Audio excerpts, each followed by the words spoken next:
आऊज़ुबिल्लाहिमिनश्शैतानिर्रजीम बिस्मिल्लाहिर्रहमानिर्रहीम। Class 10th बेटा, इस वीक में जो हमारा टेस्ट है वो चैप्टर नंबर 5 का है और चैप्टर नंबर 5 में हमने सेट्स एंड फंक्शन के बारे में पढ़ना है।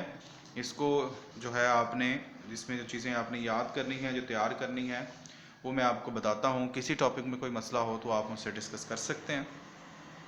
सबसे पहले आपने यहाँ से जो सेट है, सेट की डेफिनेशन करनी है। Set is well defined collection and denoted by capital letters. ठीक है, ये कुछ इंपॉर्टेंट सेट्स हैं, इनमें से आपको एग्जांपल दे सकते हैं। इसके बाद बेटा आपके पास कुछ ऑपरेशंस हैं जो हम यहाँ पर यूज़ करेंगे इस चैप्टर के अंदर। यूनियन है। यूनियन का मतलब ये होता है कि अगर दो सेट आपको दिए गए हैं तो उनके सारे एलिमेंट्स को सिंगल टाइम जो है वो एक जगह पर इकट्ठा कर देना, ये हमारे पास यूनियन कहलाता है। इसके बाद इंटरसेक्शन है। इंटरसेक्शन में हमारे पास जो कॉमन एलिमेंट्स होते हैं ना, all common elements of A and B, दोनों सेट्स के, वो सिर्फ हमारा आंसर होता है। डिफरेंस में हम लोग क्या करते हैं कि जो पहला सेट अगर a माइनस बी कर रहे हो तो वो एलिमेंट्स a के जो b में हो वो हम लोग निकाल देते हैं, बाकी a के एलिमेंट लिख लेते हैं। जो पहला सेट होता है ना उसके एलिमेंट लिखे जाते हैं, दूसरे के नहीं। जैसे ये देखें b माइनस ए है तो यहाँ पर b पहला सेट है, 2 4 5 6 8 है, तो यहाँ पर 2 इधर भी है, 2 कैंसिल, 4 इधर भी है, 4 कैंसिल, 5 इधर भी है, वो कैंसिल, तो 6 एंड 8 रह जाएगा, वो हमारा आंसर होगा। बाकी हमने 1 को नहीं देखना, दूसरे सेट के एलिमेंट्स को नहीं देखा जाता, सिर्फ पहले को देखा जाता है। कॉम्प्लीमेंट हमारे पास एक यूनिवर्सल सेट होगा बड़ा हमेशा, जिसको यू से रिप्रेजेंट किया होगा। उसमें से जिस सेट का हमने कॉम्प्लीमेंट फाइंड करना है वो साथ मौजूद होगा। यूनिवर्सल सेट में से उस सेट को माइनस कर दें तो ये हमारे पास इसका कॉम्प्लीमेंट निकल आएगा। याद रखें ए हमेशा जो है ना वो सब सेट होगा यू का। ठीक है बच्चों, तो इसी तरह हमारे पास ये हमने ऑपरेशन जो है इस पर परफॉर्म करने हैं। पहला सवाल हमारा यही है कि अगर ए एक्स ये है, वाई है, तो इनका यूनियन फाइंड करें, इंटरसेक्शन फाइंड करें। तो ये ईजी है, आप लोगों ने खुद करना है। इसी तरह सेकंड क्वेश्चन नहीं है। थर्ड क्वेश्चन में उसने आपको x is equal to empty set दिया हुआ है। एम्प्टी सेट वो सेट होता है जिसमें कोई एलिमेंट नहीं होता। वाई आपके पास पॉजिटिव इंटीजर्स हैं। पॉजिटिव इंटीजर आपके पास 0 1 2 3 4 सारे होते हैं। और टी आपके पास पॉजिटिव ओड नंबर्स हैं, यानी 1 3 5 सारे पॉजिटिव लिखने हैं। तो वही आपने यहाँ पर इंटरसेक्शन और यूनियन वगैरह यहाँ पर लेना है। नेक्स्ट हम आगे बढ़ते हैं, तो हमारे पास क्वेश्चन नंबर 4 है। इसमें हमने क्या करना है, यूनियन लेकर इसका कॉम्प्लीमेंट लेना है। लेकिन इसमें पहले आपको सेट्स बनाने पड़ेंगे। सेट बनाने का तरीका आपको यहाँ पर उसने सेट बिल्डर फॉर्म में ये दिया गया है, यानी u इज़ इक्वल टू, उसने आपके पास लिखा हुआ है u is equal to x such that x belongs to natural number where 3 less than x और x लेस देन और इक्वल टू 25। बेटा हमने क्या करना है, उसने कहा नेचुरल नंबर लिखने हैं जो 3 से बड़े हों और 25 से छोटे या 25 के बराबर हों। जब ये इक्वल का साइन आ जाता है ना तब ये नंबर शामिल होगा। जब सिंगल सिर्फ ये वाला साइन इन इक्वालिटी का यूज़ होगा तब ये नंबर बाउंड्री नंबर शामिल नहीं होगा। तो हमारा ये सेट 4 से शुरू होगा, 4 5 6 अप टू सो ऑन 25 तक जाएगा। सिमिलरली आपको x एक ऐसा सेट दिया गया है, x क्या है जी, x such that x is prime and 8 less than है x से और x लेस देन है 25 से। देखें इसमें ना तो 8 शामिल होगा और ना ही आपके पास 25 शामिल होगा। प्राइम नंबर कौन से होते हैं, जो सिर्फ अपने टेबल में और 1 के टेबल में आते हैं। तो 8 से बड़ा जो प्राइम नंबर है वो है आपके पास 11, फिर 13, फिर 17, फिर 19 और फिर 23। ये हमारे पास x सेट आ जाएगा। फिर इसी तरह बच्चों y है। y में हमने क्या करना है, x such that x belongs to whole numbers. x जो है वो होल नंबर है एंड 4 लेस देन और इक्वल टू x और x लेस देन और इक्वल टू 17। मतलब इसमें 4 भी शामिल होगा और 17 भी। 4 से लेकर 17 तक हमारे सारे इसमें होल नंबर्स आ जाएंगे। ये हमारे पास y आ गया। अब पहला पार्ट है हमारे पास कि हमने x यूनियन y का कॉम्प्लीमेंट फाइंड करना। सबसे पहले हम लोग x यूनियन y फाइंड करेंगे।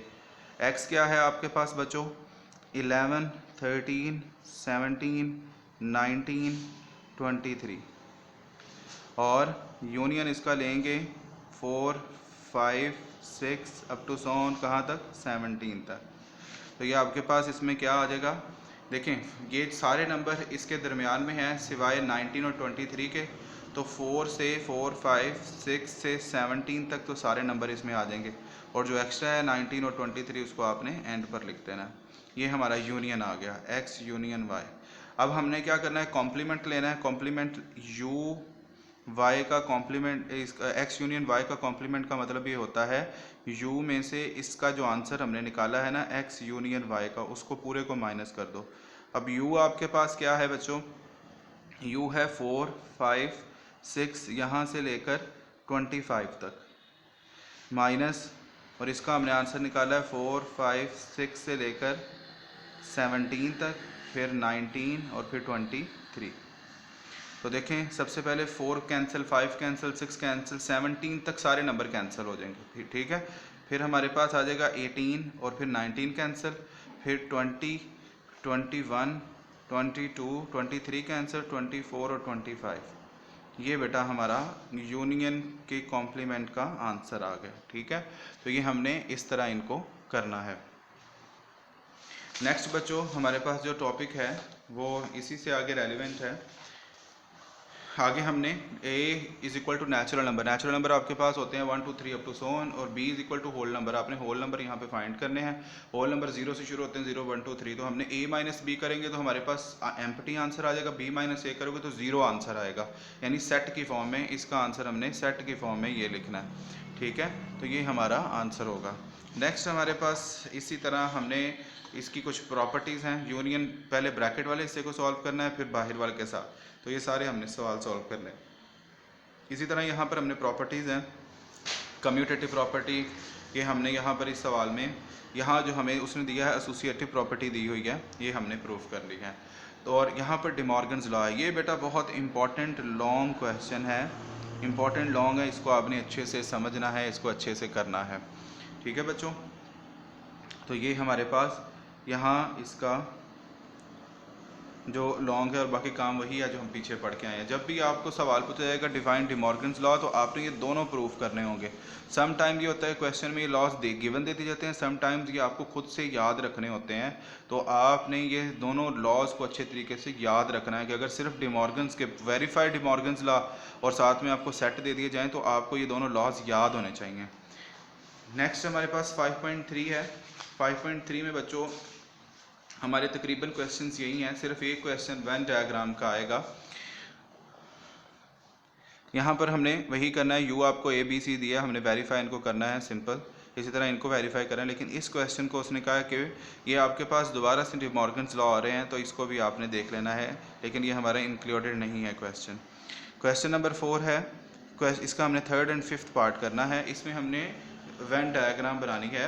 हमारे पास उसने सवाल ये दिया है कि A union B complement is equal to A complement intersection B complement. हमने इनकी दो डायग्राम्स बनानी है अलग अलग, और हमने देखना है क्या है वो दोनों सेम है। तो बेटा सबसे पहले ये देखें, हमारे पास ए सेट उसने क्या दिया हुआ है, यू सेट उसने हमें दिया हुआ है 1 से 10 तक, और फिर ए सेट हमें उसने दिया हुआ है 1, 3, 5, 7, 9, और फिर बी सेट हमें दिया गया है 2, 3, 4, 5, 8। देखिए बच्चों इसमें दो एलिमेंट ए और बी में जो है वो कॉमन है, तो हमारे पास सबसे पहले जो इसकी डायग्राम बनेगी ना, ये ओवरलैपिंग होंगे क्योंकि इसमें कुछ कॉमन है, ए और बी। ये हमारा ए है, ये हमारा बी है। ए में यहाँ 1, फिर जो बी 1 जो पहले कॉमन है वो इस हिस्से में लिखेंगे। क्या क्या कॉमन है, 3 और 5, उसको हम लोग यहाँ लिख देते हैं 3 and 5, और फिर बाकी क्या बच गया 7, 9, और इसमें 2, 3 यहाँ लिखा गया, 4, 5 यहाँ लिखा गया, और 8 ये हमारे पास आ गया।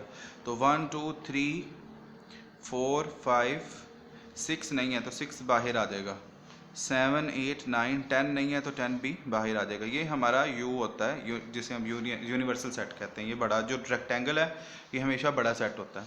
अब हमने लेफ़्ट हैंड साइड जो है ना हमारी, हम उसकी बना रहे हैं, और लेफ़्ट हैंड साइड हमारे पास है ए यूनियन बी का कॉम्प्लीमेंट। बेटा जब हम ए यूनियन बी की बात करते हैं तो उसमें ये पूरा सेट आ जाता है। जब हम कॉम्प्लीमेंट की बात करेंगे तो कॉम्प्लीमेंट के अंदर उसके इन दोनों सेट्स के बाहर वाला ये जो हिस्सा है ना, ये सारा हमने शेड कर देना, ये हमारा आंसर होगा। जितना ये बाहर है ये सारा का सारा हमारा इन दोनों सेट्स के बाहर वाला हिस्सा। ठीक है जी। अब हम इसकी राइट हैंड साइड देखते हैं। राइट हैंड साइड है हमारे पास A complement intersection B complement. ठीक है बच्चों, सबसे पहले हम लोग ए कॉम्प्लीमेंट की बनाते हैं। ए कॉम्प्लीमेंट, ए आपके पास क्या है? ए है जी 1, 3, 5, 7 और 9, और यू बाकी क्या बच गया? 2, 4, 6, 8, 10 ये बच गया। तो कॉम्प्लीमेंट ए कॉम्प्लीमेंट जो है ना, इसका ये बाहर वाला सारा हिस्सा होगा, ये सारा बाहर वाला। और इसी तरह फिर बी कॉम्प्लीमेंट, बी कॉम्प्लीमेंट का मतलब ये होता है, बी आपके पास क्या है? 2, 3, 4, 5, 8, बाकी क्या बच गया? 1, 2 आ गया, 3 आ गया, 4 आ गया, 5 आ गया, फिर 6, 7, 8 आ गया, 9 और 10। अब इसमें जो हम कॉम्प्लीमेंट लेते हैं, कॉम्प्लीमेंट का मतलब होता है कि ये बाहर वाला हिस्सा, सेट को छोड़ के जो बाकी एलिमेंट्स हैं वो सारा कॉम्प्लीमेंट होता है। अगर हम इन दोनों का इंटरसेक्शन लेते हैं, इंटरसेक्शन का मतलब है दोनों में कॉमन क्या है। तो सबसे पहले ये देखें, हमने वही डायग्राम करनी कि ये इस तरह है, ए बी आपके पास यहाँ पर वही 3, 5, यहाँ पर 1, 7, 9, 2, 4 और 8 दोनों में ये कॉमन था। तो दोनों का बाहर वाला हिस्सा है, तो बाहर वाला हिस्सा हमने शेड कर देना है। तो ये डायग्राम और ये डायग्राम देखें बिल्कुल एक जैसी है। तो ये हमारे पास इसकी दोनों चीज़ें प्रूफ हो गई कि ये एक ही जैसी डायग्राम बनी है, तो left hand side is equal to right hand side है। तो बेटा इस तरह हमने इसको करना था। ये वेन डायग्राम है। इसके बाद बच्चों हमारे पास 5.4 आ जाती है। 5.4 में हमारे पास यहाँ पर हमने दो ही सवाल करने हैं। एक कार्टीजियन प्रोडक्ट होता है, कार्टीजियन प्रोडक्ट में हम लोग क्रॉस में लिखते हैं चीज़ों को, मिसाल के तौर पर।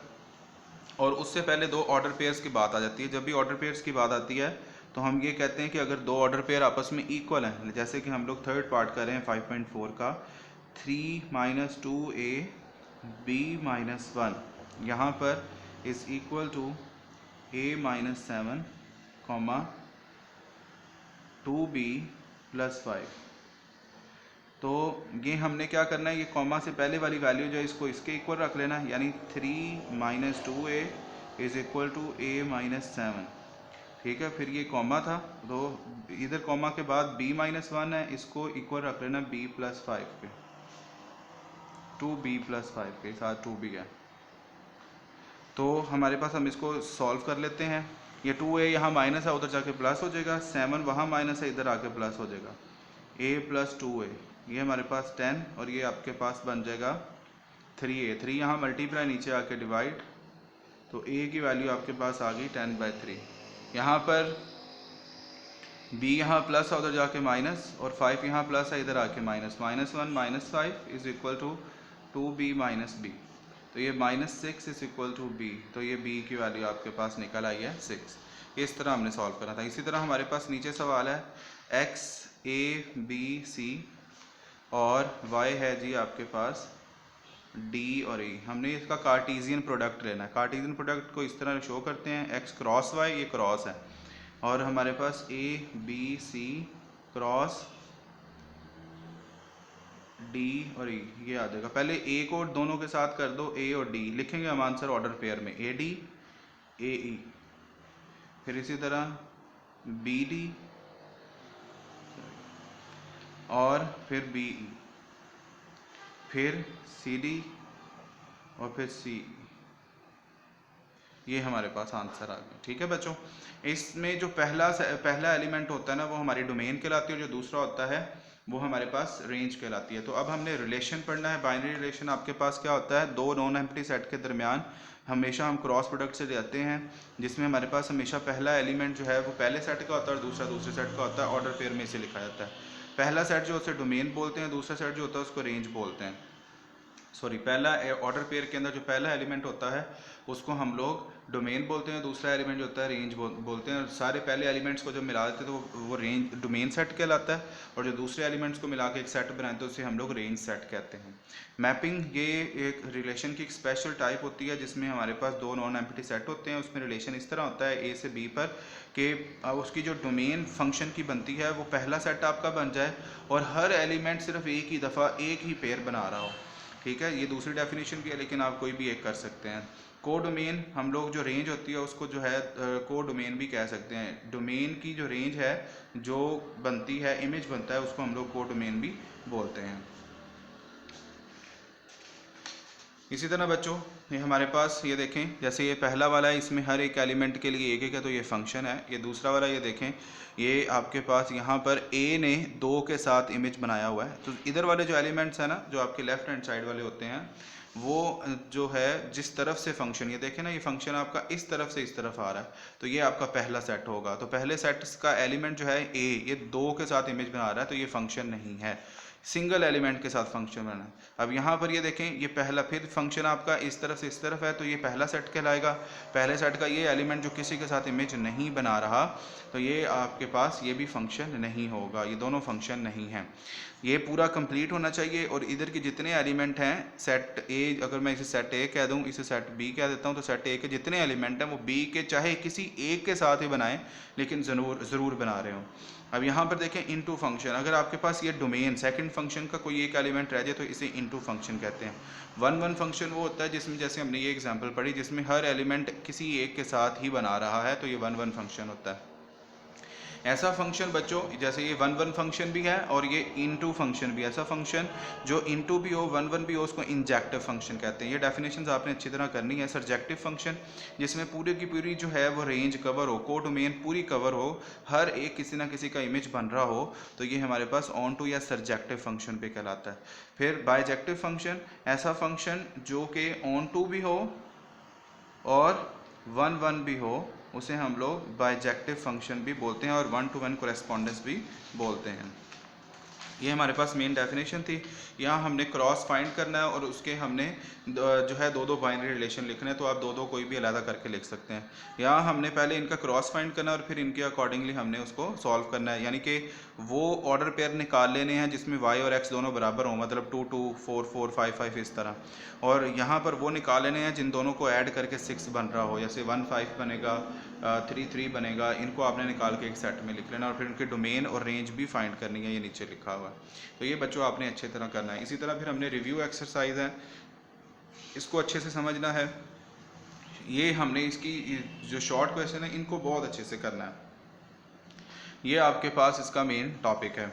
इसी तरह बेटा हमने आ जाना है चैप्टर 6 के अंदर। चैप्टर 6 में आपने, ये हमारे पास बेसिक स्टैटिक्स से होता है।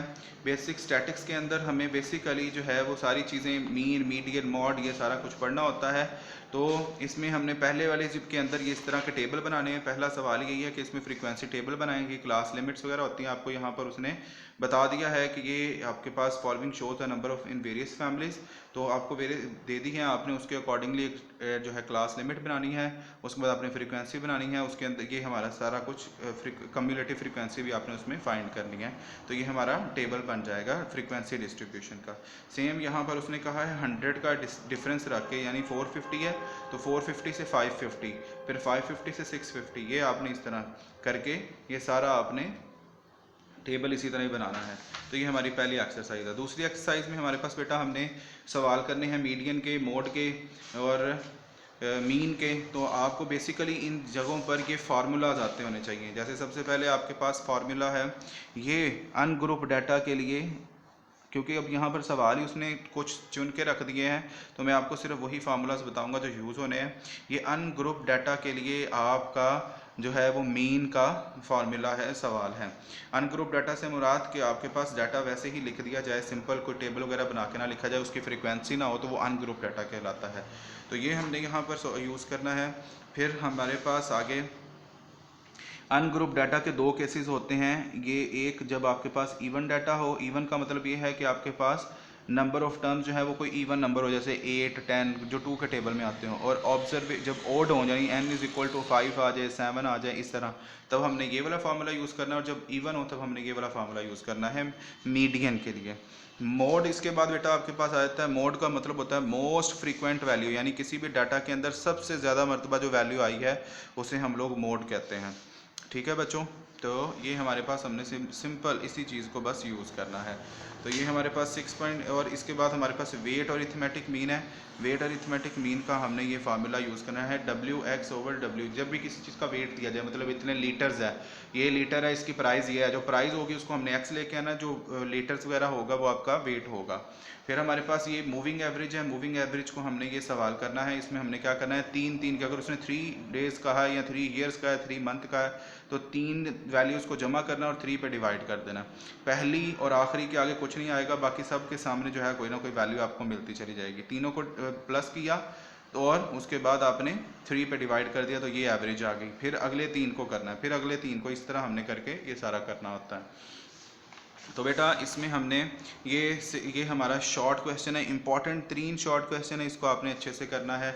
यहाँ पर हमारे पास उसने कहा है कि ये फैमिलीज़ हैं और इसका हमने मोड और मीडियन दोनों फाइंड करें, तो ये आपके पास शॉर्ट के तौर पर ही आएगा। ठीक है, इसको भी मैंने अभी फार्मूला बता दिया, बस उसमें यूज़ करें।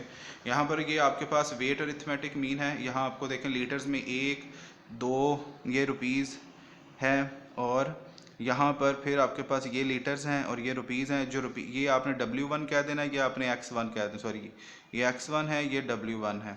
इसी तरह ये W2 है, ये आपका X2 है। तो ये सारा आपने इस तरह करना है। और ये आपका 3 ईयर्स का हमने मूविंग एवरेज बनाना है। तीनों को जमा करना है, 102 को, 108 को और 130 को 3 पे डिवाइड करना है और 108 के सामने लिख देना है। इसी तरह 108, 130 और 140 को ऐड करना है और हमने इसके सामने लिख देना है। बहुत सिंपल आसान काम है, ये आपने करना है।